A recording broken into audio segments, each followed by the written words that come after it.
Bueno, mi amigo Jaime Abello ha tenido la generosidad de incrustarme en la programación de este festival periodístico literario y para mí es un privilegio por partida doble, que te agradezco, Jaime.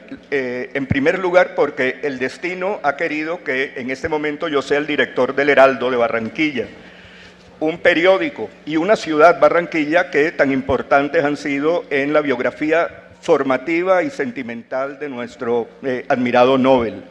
Y el segundo privilegio es que estoy sirviendo de introductor de Juan Villoro, que me la pone fácil, Jaime, porque no necesita presentación. Yo lo único que quiero decir de Juan es que es una de las voces más solventes y más potentes, una de las voces intelectuales más solventes y potentes de Iberoamérica.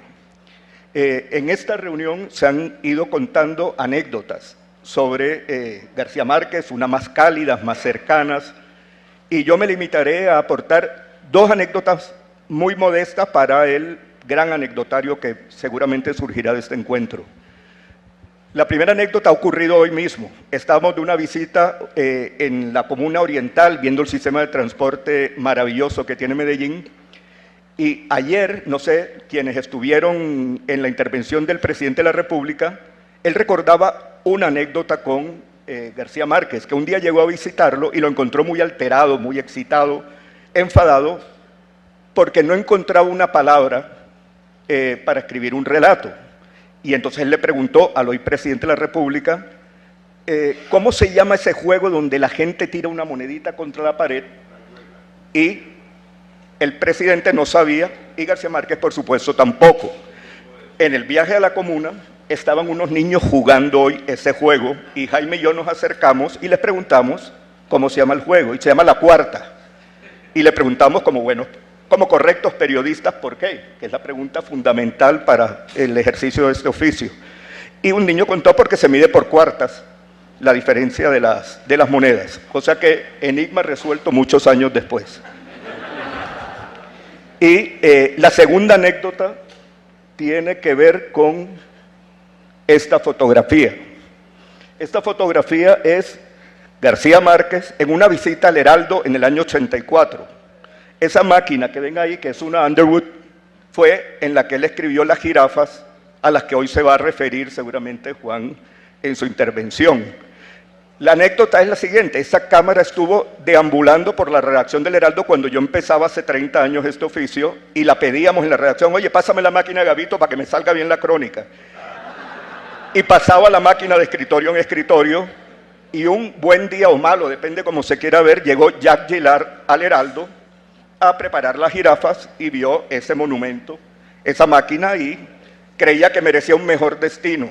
Entonces la máquina pasó en primer lugar a la sala de tertulias del Heraldo, que es esta fotografía de García Márquez cuando llegó, y hoy reposa en un sitio todavía menos accesible a los depredadores de la redacción del Heraldo, que es el Museo del Caribe, donde hay parte del legado de García Márquez. Esas son las dos anécdotas que ofrezco para el festival periodístico de la Fundación. Y ahora, sin más, yo lo único que puedo hacer es pronosticar que vamos a asistir ahora a una fiesta del intelecto. Espero no ponerte en aprietos por decir eso, como es cada intervención que hace Juan Villoro. Así que le cedo la palabra.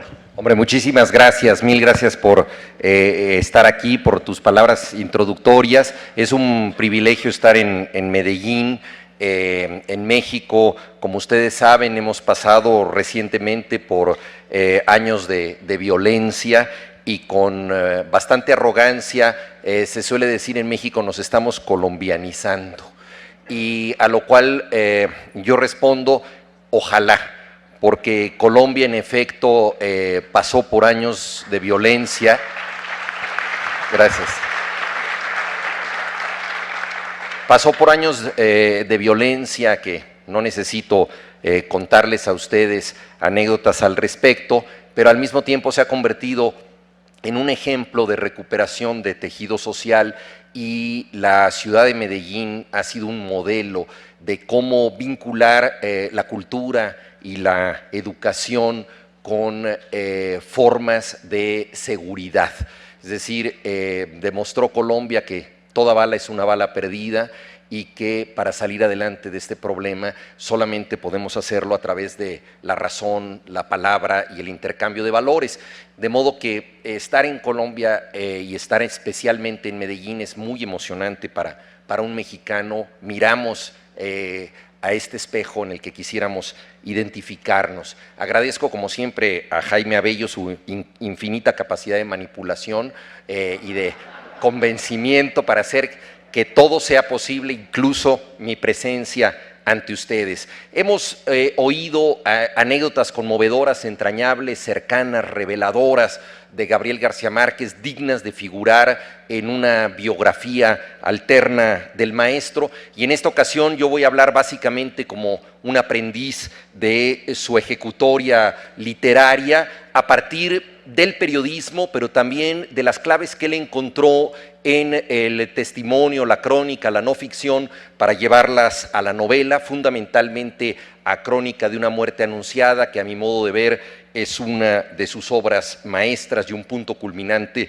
de la literatura en el idioma. Me complace muchísimo estar aquí con el director de El Heraldo de Barranquilla, donde García Márquez comenzó escribiendo sus famosas jirafas, ¿no? Estas columnas delgaditas como el cuello de la jirafa. De 1948 a 1952 escribió los famosos textos costeños, y muy importante en esta trayectoria de García Márquez, y no necesito enfatizarlo en Colombia, fue el hecho de que hubiera condiciones muy difíciles para ejercer un periodismo de investigación que tuviera que esclarecer o que pudiera esclarecer hechos políticos y sociales de relevancia, ¿no? Después del asesinato en 1948 de Jorge Eliezer Gaitán y de la promulgación poco después del famoso decreto 3521 que limitaba los temas políticos a ser cubiertos en la prensa colombiana, Gabriel García Márquez decidió regresar a la costa, suspender sus estudios de Derecho y empezar a publicar anécdotas de la vida cotidiana. Encontró un arsenal absolutamente maravilloso en los secretos de la vida diaria.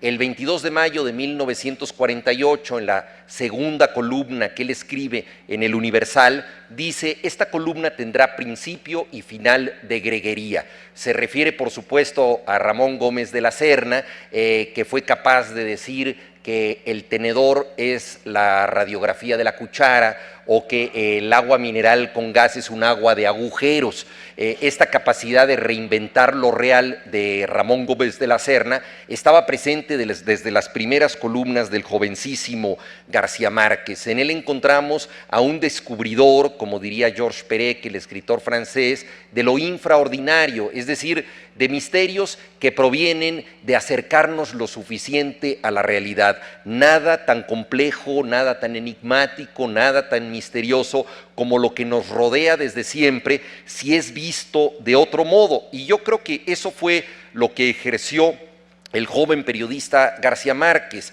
Hay un fenómeno que a mí me interesa mucho, que los físicos llaman paralaje, que es el cambio de perspectiva a partir del desplazamiento del observador. Cuando nosotros vemos una realidad desde un punto de vista definido, encontramos que hay una perspectiva que aparentemente nos explica lo real. Pero si nos desplazamos, la perspectiva cambia y también, en consecuencia, la percepción que tenemos de lo real cambia. Yo creo que él fue un maestro de captar estas realidades cotidianas a partir de un desplazamiento de la mirada. En algún texto publicado ya por la Fundación de Nuevo Periodismo, comentaba yo el temple cervantino que encuentro en el joven García Márquez, la capacidad de establecer una discrepancia entre la realidad y la mirada que atestigua esta realidad. García Márquez puede ver cualquier objeto cotidiano y transformarlo, transfigurarlo en un objeto prácticamente mágico. Puede escribir de un bandoneón abandonado, o puede escribir de una señora que está sentada en una banca y decir no hay nada más parecido a una tarde de domingo que una señora sentada, que son este tipo de expresiones que definen lo real en forma un tanto disparatada y que dependen mucho de la forma en que García Márquez describe la realidad. Su célebre crónica sobre la llegada de una vaca a una ciudad que interrumpe el flujo del tráfico es una demostración de que dos elementos comunes, una vaca y un paisaje urbano, al combinarse en forma insólita, causan una situación